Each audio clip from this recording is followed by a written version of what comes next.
Get your, yeah. Get your hands up, yeah.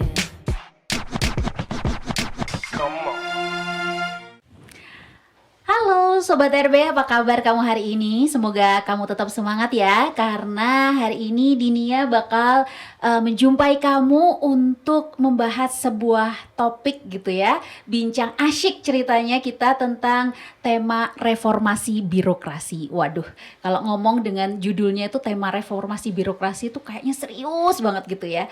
Nah, tapi kita akan membahas reformasi birokrasi kali ini itu di tataran persoalan tentang keterbukaan informasi publik, juga kaitannya dengan akuntabilitas. Nah, bersama Dinia sudah hadir nih sosok di balik birokrasi UB ini ya, Sobat UB Radio. Jadi bersama Dinia sudah hadir bidang akuntabilitas dan pelayanan prima nih, Ibu Zulfaida Penatagama, SSI, MSI, PhD. Panjang Bu ini ya belakangnya. Apa kabar Ibu Zulfaida? Bener ya Bu, ini saya nggak salah ya Bu ya, bahwa Bu Zulfaida ini sosok penting di balik program-program RBUB nih ya, yang kaitannya dengan akuntabilitas dan pelayanan prima. Dan juga Bu Zulfaida ini Sobat RB, beliau juga merupakan ketua dari Pusat Informasi Dokumentasi dan Keluhan. Bener ya Bu ya? Betul, Universitas Brawijaya. Ibu apa kabar? Baik, alhamdulillah sehat. Sehat ya Ibu ya? Insya Allah semoga selalu sehat. Semoga selalu sehat. Di masa pandemi ini dari tim RB, dari tim reformasi birokrasi tetap menjalankan tugasnya begitu ya Bu ya. Betul. Justru makin Makin padat, makin gencar ya Bu ya. Termasuk salah satunya podcast dengan UB Radio. Betul, Iya, betul ya. Dengan Harus. podcast ini kita memberikan edukasi Betul. tidak hanya kepada sivitas tapi Betul. kepada masyarakat secara luas Iya. tentang pentingnya reformasi birokrasi. Betul, itu yang penting justru.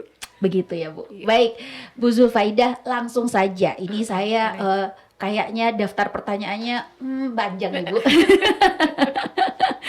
Karena saya tuh penasaran Ibu, sebenarnya persoalan apa sih Bu saat ini? Karena Bu Zulfaidah ini kan di bagian bidangnya itu akuntabilitas ya Bu ya.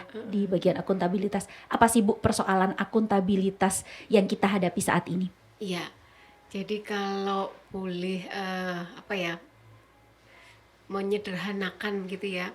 Biasanya kalau sesuatu yang suatu badan publik yang akuntabel, terpercaya, itu biasanya kan harus dimulai dengan memiliki perencanaan yang jelas, kemudian ada siklus evaluasi, setelah evaluasi ada monitoring sampai pelaksanaannya. Nah, di sini ini juga untuk akuntabilitas kita dimulai juga ada siklus seperti itu. Jadi yang utama kalau di bidang akuntabilitas itu suatu badan publik harus memiliki Renstra. Nah, Renstra inilah yang menjadikan dasar panduan untuk seluruh sivitas akademika melakukan aktivitas, karena Renstra ini kan semacam tonggak gitu untuk kita melakukan apa saja untuk mencapai visi dan misi.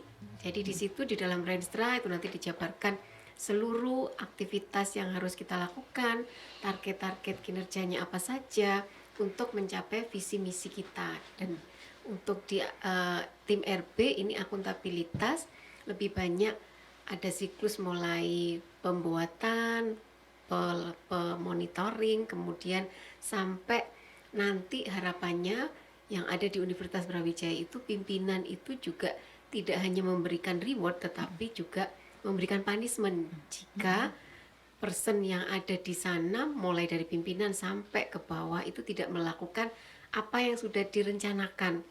Sudah direncanakan, kemudian kita evaluasi, dimonitoring, kalau memang melebihi target kinerjanya maka akan diberi reward. Tapi kalau kurang berarti harus ada punishment. Nah, ini tim akuntabilitas harus membawa ke arah sana supaya itu tetap berjalan. Kita juga mengevaluasi di UB, kita alhamdulillah mempunyai tim sakip ya.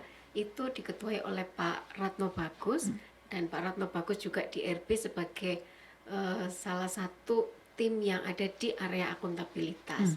Jadi Satu tim sama Ibu ya? Satu tim sama saya dan memang Pak Bagus sebagai ketua tim sakip beliau melakukan monitoring setiap triwulan. Kita harus melaporkan untuk kinerja, capaian kinerja itu setiap triwulan. Jadi setiap unit kerja yang ada di UB itu harus memberikan laporan tertulis. Jadi apa saja yang sudah dicapai, kemudian data dukungnya apa untuk menuju ke harapan yang sudah direncanakan dalam kontrak kinerja. Artinya ini kaitannya dengan kinerja, staffing gitu Kak Bu. Jadi bagaimana tiap aparat nih istilahnya, atau tiap pegawai atau tiap pejabat itu bisa melakukan istilahnya pengukuran dan penilaian terhadap apa yang sudah diprogramkan, begitu ya Bu. Betul. Artinya selama ini itu belum termaintain dengan baik. Apakah begitu Bu? Dulu memang kan sudah pernah, maksudnya sudah selalu dilakukan ya monitoring itu. Hanya dengan adanya SAKIP ini kita mempunyai sistem. Jadi SAKIP ini kan singkatannya Sistem Akuntabilitas Kinerja Instansi Pemerintah. Karena kita termasuk di dalam instansi pemerintah, kita melakukan itu. Dan siklusnya ini mulai dari pembuatan Renstra tadi, kemudian kita membuat perjanjian kinerja. Perjanjian kinerja ini dibuat oleh mulai dari wakil rektor sampai ke KPS. Semuanya membuat perjanjian kinerja, itu yang kita bagi di dalam Renstra apa saja yang harus dicapai sesuai visi misi, kemudian dibagi rata sampai ke bawah. Nah, tim SAKIP ini membantu untuk mengukur kira-kira sudah tercapai atau belum dengan laporan triwulan itu, sampai akhirnya nanti kita melaporkan, data kinerjanya kita laporkan ke pimpinan, kemudian pelaporan kinerjanya itu setiap triwulan sekali dan harus kita review. Kalau memang ternyata di akhir tahun itu tercapai 100% bahkan lebih, maka setiap pimpinan dalam satu fakultas itu nanti akan mendapatkan reward. Tapi kalau tidak, maka harus dievaluasi mengapa tidak tercapai. Nah, ini harusnya memang ada punishment untuk itu supaya ke depan bisa lebih bagus lagi kinerjanya. Wah, jadi ada mekanisme reward dan punishment gitu ya. Iya. Jadi nggak ada lagi nih misalkan kita udah lelah sekali kayaknya kita sampai lembur-lembur gitu, tapi pengukurannya nggak jelas gitu. Terus pendapatan juga nggak ada perubahan apa-apa gitu. Akhirnya bikin orang udahlah kita mau kerja kayak gimana gitu ya. Tetap nggak ada apresiasi seperti itu. Nah, dengan adanya ini tuh nggak akan terjadi ya Bu, karena sudah bisa diukur dengan jelas. Betul, sudah ada rubriknya, sudah ada, termasuk salah satunya contoh yang nyata di UB itu adalah remunerasi, itu kan ada rubriknya, ada itu rencana kerjanya ditulis terlebih dahulu, apalagi yang sekarang yang untuk dosen khususnya itu yang BKD itu kita harus detail sekali itu menentukan capaian kinerjanya apa. Setiap dosen, karena kita memiliki kewajiban Tridharma perguruan tinggi, itu detail sekali itu. Nah, ini lebih mudah nanti kita untuk menghitung capaian kinerja, bahkan individu. Jadi di UB ini memang untuk tahun ini kita menginginkan atau merencanakan di dalam roadmap-nya itu capaian kinerjanya sampai tingkat individu. Jadi baik dosen, tendik itu semuanya akan diukur dan memiliki kontrak kinerja masing-masing. Jadi sudah tidak ada lagi yang senang-senang tidak bekerja mendapatkan reward nantinya. Diharapkannya memang semuanya akuntabel semua. Tapi begini Bu, bagi orang yang tidak tertib administratif nih ceritanya, mungkin dibutuhkan kemudahan-kemudahan untuk istilahnya menginput data seperti itu. Kalau misalkan semua data itu masih ya kita ketik, terus kemudian kita inputnya masing-masing gitu, terus tidak ada istilahnya teknologi istilahnya atau sistem yang baik gitu, itu akan bikin males juga ya Bu ya, kan itu kan istilahnya ada kita sudah bekerja di lapangan tapi harus tetap melaporkan, dan melaporkan itu persoalan administratif gitu. Hal-hal yang kaitannya dengan administratif bagi orang yang telaten mungkin bagus gitu, tapi bagi orang yang aku biasanya kerjanya di lapangan nih gitu, itu kadang-kadang agak merepotkan gitu. Bagaimana menyikapi persoalan seperti ini Bu? Iya, jadi kalau di sistem akuntabilitas ini mulai tahun 2020 awal mungkin ya, kita di UB itu sudah memiliki Sisvo Sakip UB. Jadi sudah ada sistem yang informasi khususnya untuk pelaporan, penilaian kinerja serta akuntabilitas kinerja di UB. Untuk memasukkan ke situ, ini kita sudah ada timnya, jadi masing-masing unit itu sudah dibentuk tim khusus untuk menginput data. Jadi kalau misalnya kita melakukan kegiatan workshop, itu kita tinggal mengirimkan saja ke operatornya, nanti operator yang akan menginput data. Jadi kita tetap bekerja, tetap melakukan aktivitas, nanti ada yang khusus untuk operator memang memasukkan data, menginput data. Jadi di akhir begini untuk triwulan misalnya bulan ini itu kita tinggal menyampaikan aja ke operator, Mbak ini aktivitasnya sudah atau belum? Sudah Bu, data dukungnya sudah ada semua. Jadi kita tinggal monitoring. Jadi pimpinan tinggal monitoring. Oh, yang aktivitas ini sudah ada data dukungnya, yang ini belum. Oh, yang ini perlu ditambah ini. Jadi tidak lagi repot bagi pimpinan, tinggal dia monitoring. Kira-kira kalau belum ada, ini coba ditambahkan ini. Itu lebih mudah. Apalagi sekarang di UB itu kan sudah ada Gapura ya, sistem Gapura. Kemudian sudah banyak sistem yang merekod. Apalagi yang sekarang sister itu juga sudah masuk semua datanya. Jadi kita tinggal ambil data yang sudah tersimpan di sistem itu. Jadi di sister itu juga sudah lengkap termasuk pengajaran, kemudian penelitian, pengabdian masyarakat, termasuk penunjang. Jadi kita melakukan aktivitas di luar itu juga sudah ada catatannya. Jadi semuanya sudah ada hitungannya sekarang. Jadi nggak ada alasan ya bagi mungkin pejabat, aparat, bahkan di lini sektor koordinator begitu ya Bu ya, yang malas untuk tidak tertib administrasi karena sistem yang sudah dibangun itu sudah ada dan sudah disiapkan, tinggal input sebenarnya ya, dan kita tinggal monitor dan mengevaluasi. Betul. Wah. Apalagi sekarang ini kan di UB kita sudah punya sistem administrasi yang termasuk menjadi inovasi di UB. Kita punya SCO. Smart untuk collaboration office. Itu yang awalnya untuk surat menyurat disposisi dari pimpinan ke tingkat bawah, sekarang itu kan sudah dikembangkan lagi. Jadi dari pihak bawah membuat surat itu tidak lagi menulis tangan, tetapi di SCO itu kita sudah bisa menulis, kemudian tanda tangannya juga sudah elektronik, kita tinggal kirim.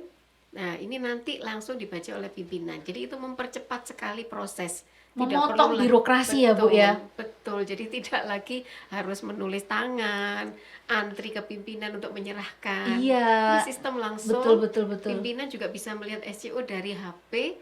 Oh, ada notifikasi masuk, ini perlu saya tanda tangani, sehingga Tanda tangannya pun sudah langsung dari QR situ. code gitu ya Bu ya. Betul, tinggal tulis passwordnya, sudah langsung terkirim. Jadi kalau misalnya di disposisi ke 10 orang ya langsung dalam waktu hitungan detik Disposisi langsung. ke 10 orang. Iya, Luar jadi biasa. langsung bisa dibaca. UB sudah punya Smart Collaboration Office. Iya. Itu merupakan awalnya dari sistem surat menyurat ya Bu ya. Betul. Tapi bukannya semua persoalan itu berawal dari surat menyurat Betul, Bu, gitu ya. zaman dulu itu kan kalau dengar ceritanya Pak Wakil Rektor, kalau pulang tuh bawa tas, isinya surat untuk ditandatangani.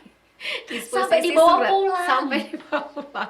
Jadi karena berawal dari situ, akhirnya muncul ide bagaimana sistem informasi ini bisa lebih baik lagi. Karena di UB kita punya ahli-ahli di bidang teknologi informasi, betul. ya itu dibuatlah SCO itu. Sekarang sudah berkembang, tidak hanya persuratan, tetapi kita bisa melihat kalau misalnya saya mengajukan kenaikan pangkat, itu bisa kita lihat juga di situ prosesnya sampai seberapa, kemudian SK itu langsung turunnya bisa kita lihat di situ. Jadi SK kenaikan pangkat itu ada di situ. Jadi kita sudah bisa langsung melihat, oh ternyata perkembangannya ada di sana.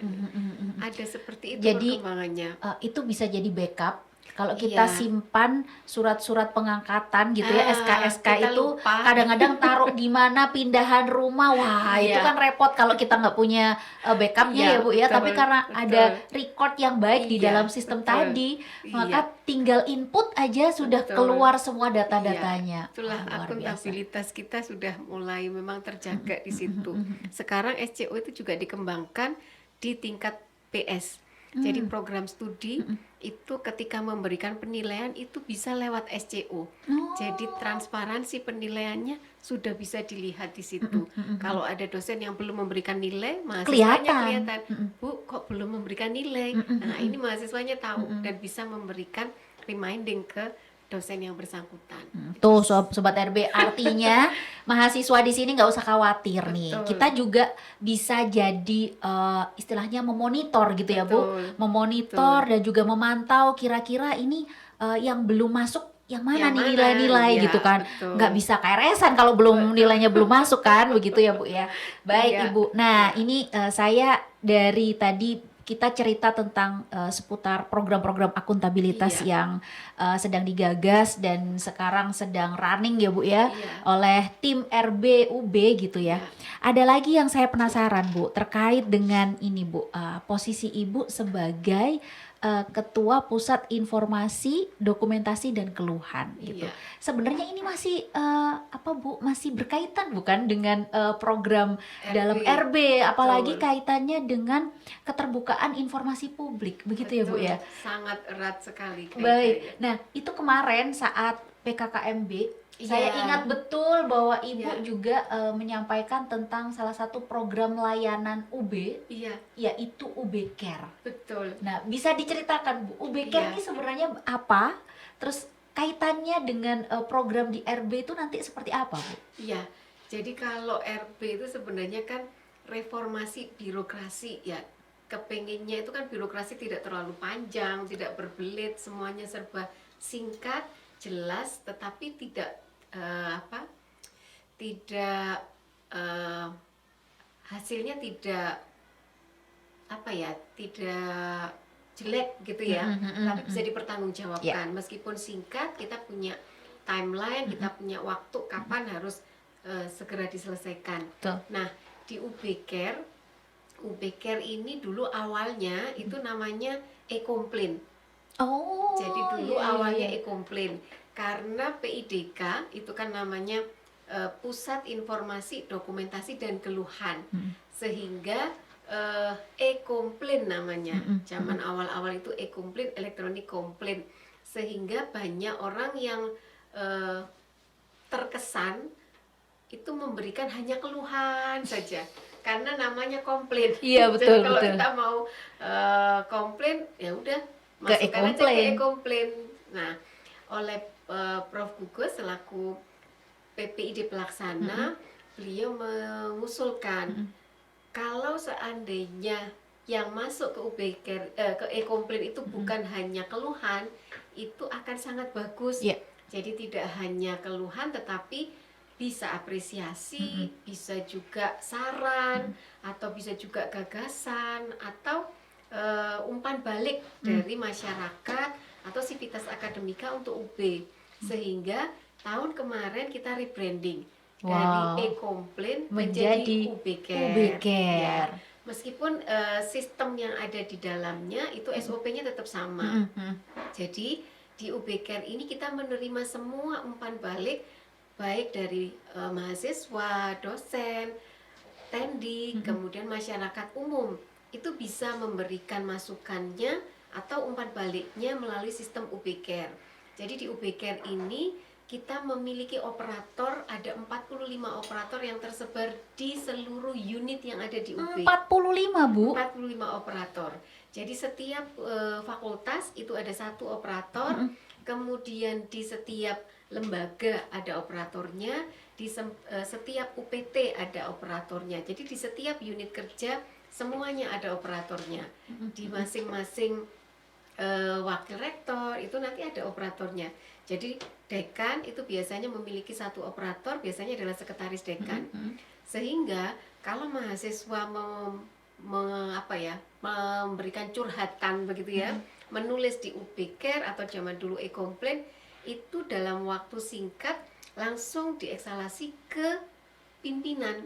Karena di sini kita memiliki sistem itu tadi. Jadi tiap operator bisa langsung membuka, ada notifikasinya, oh ada di sini ada umpan balik yang masuk. Di situ juga tercatat jam berapa umpan balik itu masuk. Operator menjawab jam berapa itu juga akan kelihatan. Kalau tahun-tahun sebelumnya itu mahasiswa atau user itu tidak bisa melihat bagaimana sih respon yang cepat ini bisa terjadi gitu ya. Terus mereka tidak bisa memberikan feedback. Tetapi tiap tahun kita melakukan update, kita melakukan perbaikan. Untuk tahun ini UB Care itu mahasiswa sudah bisa melihat ya trackingnya saat ini sudah sampai di mana, apakah pimpinan targetnya itu sudah memberikan respon. Kemudian dia bisa melihat, oh responnya seperti ini. Nah, seperti di Facebook, kalau kita memberikan komen, di bawahnya dia bisa langsung memberikan komentar juga. Dibales langsung ya Bu? Dibales langsung. Kalau zaman dulu mahasiswa tidak bisa langsung membalas apa yang disampaikan pimpinan. Yang sekarang itu bisa, sehingga kalau zaman dulu mungkin ada juga pimpinan yang sekedar normatif begitu ya. Sudah pokoknya ikuti saja SOP yang ada begitu. Kalau sekarang mahasiswa kan sudah kritis. Nggak mau ditulis begitu. SOP-nya ada di mana, seperti apa, mulai kapan, jam berapa, kayak gitu tuh langsung ditanyakan di bawah komentar dari respon pimpinan. Sehingga mahasiswa menjadi lebih puas karena apa yang disampaikan di situ bisa dijawab langsung oleh pimpinan melalui operator tadi. Jadi ada yang bahkan pimpinan itu ingin, saya minta dong aksesnya supaya saya bisa menulis langsung. Itu bisa sampai ya, ada seperti itu, ada bisa. Dan ini tergantung permintaan dari pimpinan. Karena kalau misalnya pimpinan tidak sempat membalas, itu nanti akan menunggu terlalu lama. Iya, betul, Nah, betul. ini kita memudahkan ada operator sehingga pimpinan tidak harus membaca terus, karena kadang-kadang jam 24 pun itu bisa masuk umpan baliknya. Iya, jadi operator membacakan ke pimpinan, ini ada masukan seperti ini, bagaimana jawaban pimpinan, itu operator yang menuliskan. Oke, Jadi ada sangat cepat. 45 operator tersebar di semua unit di Universitas Betul. Brawijaya yang Betul. bisa menampung apa itu Betul. keluhan, apa itu masukan, Semua begitu ya Bu. Dan umpan balik. mahasiswa atau sivitas mungkin yang menyampaikan itu Iya. bisa langsung melihat feedbacknya. Betul. Luar biasa. Betul. Bu, ini baru UB Care ya Bu ya. Iya. Ini baru UB Care. Nah, bagaimana dengan peran dari PIDK sendiri ya Bu ya terkait Iya. dengan keterbukaan informasi publik Bu? Apa saja Iya. sih sebenarnya Bu yang bisa diakses melalui PIDK ini Bu? Iya, jadi alhamdulillah di Universitas Brawijaya ini kita sudah masuk kategori informatif, kategori keterbukaan informasi publik yang tertinggi Wow. untuk badan publik di Indonesia. Luar biasa. Jadi di Indonesia tahun 2019 kita masuk kategori informatif dengan 5 perguruan tinggi yang lain. Tahun 2020 kita masuk lagi mempertahankan dan kita mendapatkan penilaian yang cukup bagus, hanya selisih sedikit sekali dengan GM. Nah, tahun ini kita berharap kita juga bisa mempertahankan keterbukaan informasi publik itu masuk kategori informatif. Untuk masuk ke kategori informatif ini nilainya harus di atas 90. Jadi hampir sempurna nilainya. Nah, ini harus didukung oleh seluruh sivitas akademika, harus didukung seluruh unit yang ada di Universitas Brawijaya. Jadi untuk masuk ke kategori itu prosesnya ada 3 tahap. Yang pertama kita harus mengisi dulu kuesioner gitu ya, semacam borang akreditasi gitu. Kita menjawab setiap pertanyaan dilengkapi dengan data dukung. Nah, semua jawaban ini melibatkan seluruh unit yang ada. Ada yang pertanyaan terkait Renstra. Apakah perguruan tinggi memiliki Renstra? Kemudian ada di mana Renstranya? Apakah mempunyai website? Kemudian di situ websitenya itu seperti apa tampilannya? Kemudian isinya, apakah melaporkan untuk laporan keuangan setiap tahunnya? Nah, ini kan akuntabilitas tadi. akuntabilitas kan harus melaporkan kinerja, itu kita juga di dalam keterbukaan informasi publik itu sangat dibutuhkan. Renstra tadi kan untuk kegiatan yang berkaitan dengan area perubahan akuntabilitas. Masih bersinggungan ya Bu. Sangat bersinggungan. Jadi apa yang kita laporkan kita tulis di borang SAQ ya, self assessment questionnaire itu semua adalah apa yang kita kerjakan termasuk di seluruh area perubahan yang ada di RP. Semuanya masuk di situ. Ya. Area pelayanan publik kita harus juga melaporkan apa saja yang dilayani di UB. Termasuk kita memiliki ULT ya, unit layanan terpadu yang ada di lantai 1. Itu juga kita laporkan di keterbukaan informasi publik. Jadi laporan keuangan yang sudah diupload di website itu kita laporkan. Itu kan juga termasuk salah satu akuntabilitas bahwa kita sangat transparan ya untuk laporan keuangan. Jadi kalau sudah diaudit itu akan kita proses, kan kita jadikan laporan yang ada di website. Itu sangat erat. Jadi kalau di UB Care kita melayani apa saja umpan baliknya, kita respon dan itu kita kawal dan tertutup sifatnya. Jadi mahasiswa tidak perlu takut lagi, namanya ditulis lengkap. Misalnya dia ingin memberikan masukan untuk seorang dosen gitu, mereka tidak perlu takut. Nanti akan diketahui dosennya yang bersangkutan karena itu akan kita close.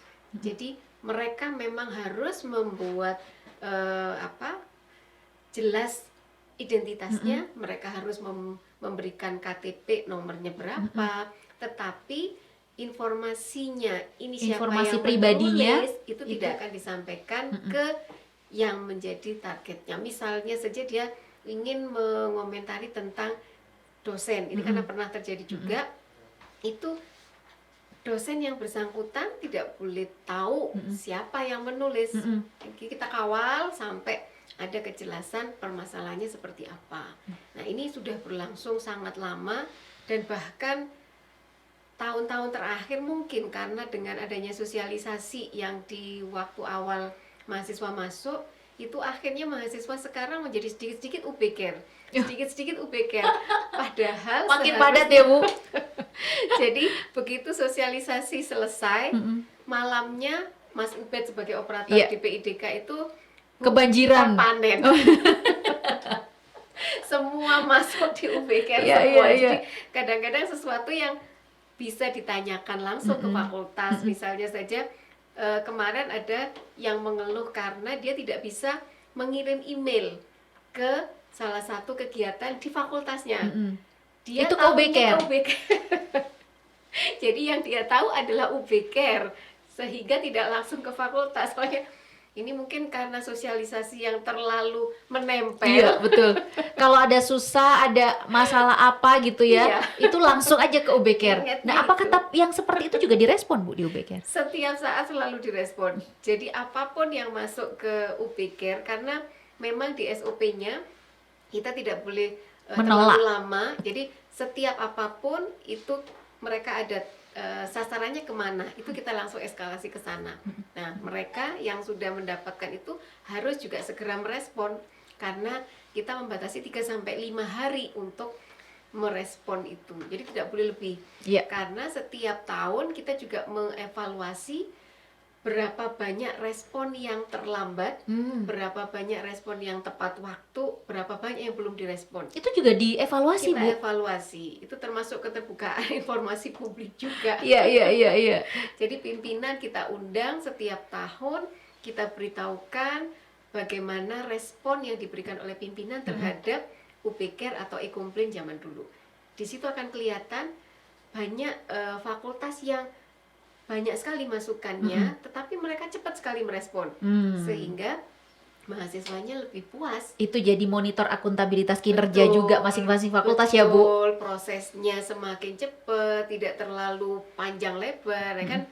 Cut reformasi birokrasinya di situ. Jadi birokrasi tidak boleh terlalu panjang, karena dari operator langsung ke pimpinan, pimpinan langsung ke operator, memberikan feedback, langsung ke feedback, langsung ke mahasiswa.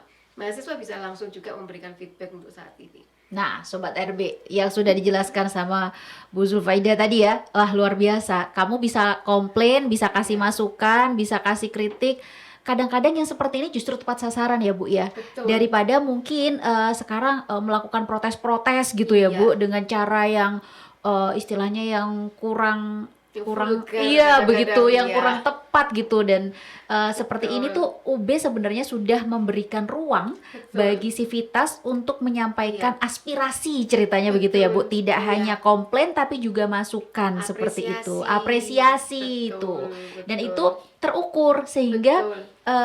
akuntabilitas kinerja dari masing-masing unit di Universitas Brawijaya Iya. itu juga termonitor dan terevaluasi dengan Betul, baik. betul. Begitu ya Bu ya. Lebih- Kalau saya lebih transparan, transparan. akuntabel. Betul. Iya. ya Ibu, ini berarti kalau ada keterbukaan informasi publik nih Bu, berarti Iya. tidak ada yang tutup-tutupi ya Bu ya di Brawijaya Bu ya. Iya. Kalau ada yang istilahnya curiga, Universitas Brawijaya mahasiswanya banyak, duitnya kemana aja gitu, Iya. nggak perlu Nggak perlu. nggak perlu berpikir yang aneh-aneh gitu. Karena Iya. kalau misalkan meminta langsung ke PIDK itu akan disampaikan, betul nggak Bu? Ya, jadi di PIDK selaku PPID pembantu pelaksana itu kita memiliki layanan informasi publik. Ketika ada sivitas akademika ataupun masyarakat ingin mengetahui, misalnya ingin mengetahui laporan keuangan, nah itu mereka bisa mengajukan permohonan informasi publik.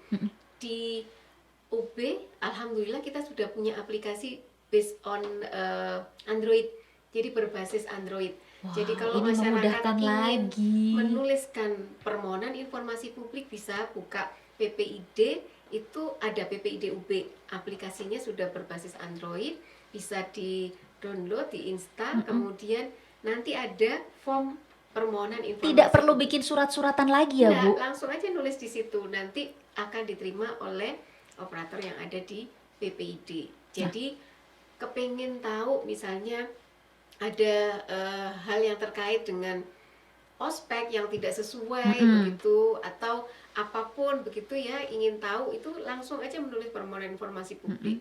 Jadi misalnya ingin mengakses sesuatu yang ada di UB di fakultasnya, tetapi kok tidak bisa, itu bisa mengajukan permohonan informasi publik. Coba nanti kita akan menyampaikan langsung kepada pihak terkait. Kalau memang informasi yang diminta itu masuk di dalam daftar informasi publik, maka itu harus kita beritahukan. Tetapi kalau dia masuk dalam daftar informasi yang dikecualikan atau DIK, maka kita tidak boleh memberitahukan itu, karena kita harus melakukan pelaksanaan undang-undang yang sudah ada, Undang-Undang Keterbukaan Informasi Publik nomor 14 tahun 2008. Itu harus kita lakukan. Kalau memang informasinya untuk umum, ya kita sampaikan. Tapi kalau informasi itu dikecualikan, maka kita tidak boleh memberitahukan. Nah, itu bisa kita sampaikan kepada pemohon informasi publik. Itu jelas akan terjawab apa yang mereka inginkan. Wow, luar biasa ya Bu ya. Universitas Brawijaya benar-benar berbenah untuk perubahan gitu ya, perubahan birokrasi yang bersih, yang cepat dan melayani. Begitu ya Bu ya. Jadi tidak ada yang istilah birokrasi bertele-tele, tidak ada istilah yang pokoknya kalau urusan birokrasi pasti lambat, begitu ya Bu. Karena semuanya sekarang bisa diakses dengan sistem dan pengukurannya sudah jelas begitu ya Bu ya. Jadi nggak usah khawatir lagi gitu. Dan dampaknya tentu saja tidak hanya kepada pejabat-pejabat di di unit-unit ya Bu ya, tapi tentu saja bagi mahasiswa juga, begitu ya Bu. Baik Ibu, ini sudah di ujung waktu Ibu.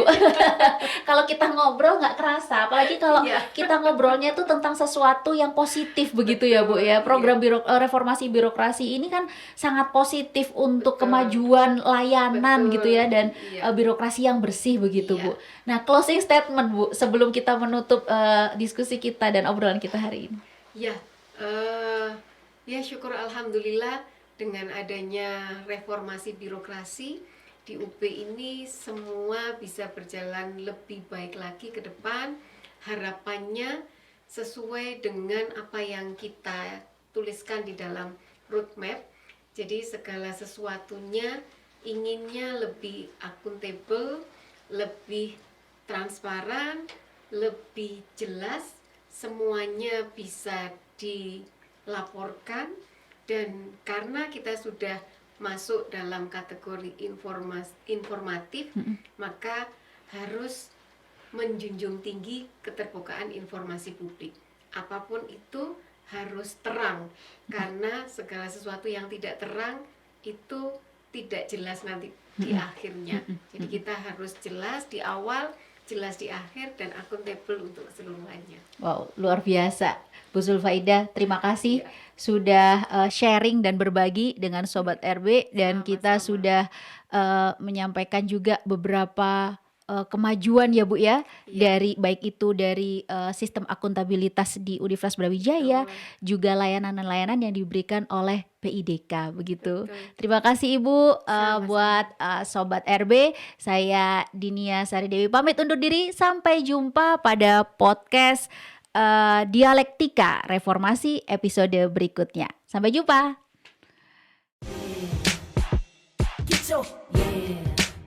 Get your hands up, yeah. Come on.